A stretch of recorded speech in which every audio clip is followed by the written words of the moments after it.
Желбата за раст на минималната плата се уште актуелна тема со надеж да се стигне до 500 евра. Маријан Петрески од Financing вели дека минималната плата треба да расте бидејќи нејзината примарна функција е да го зачува животниот стандард на најниските приматели на плата.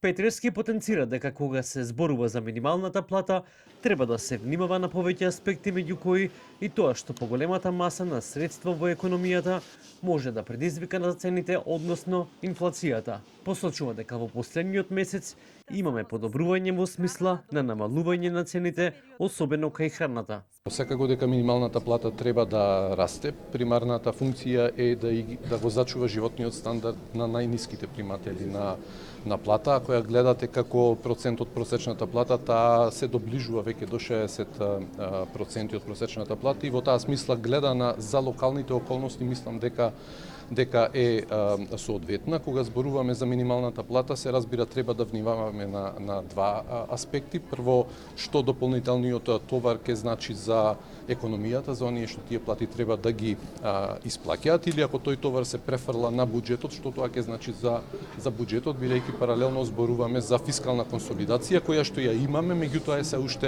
се уште кревка. И додека трае дискусијата за минималната плата, веќе се крои потрошувачката кошничка.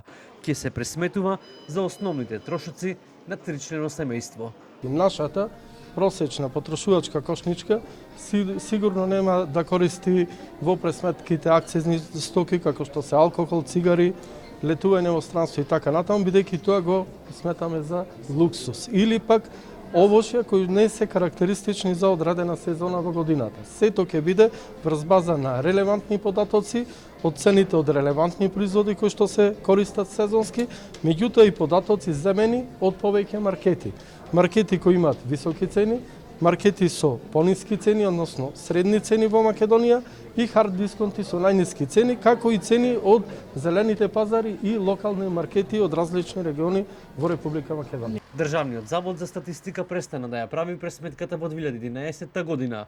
Таквата улога ја презема Сојузот на синдикати на Македонија. Сега владата направи и своја. Последната објавена пресметка од ССМ е за февруари и тежи 63.773 денари за 4-члено семејство.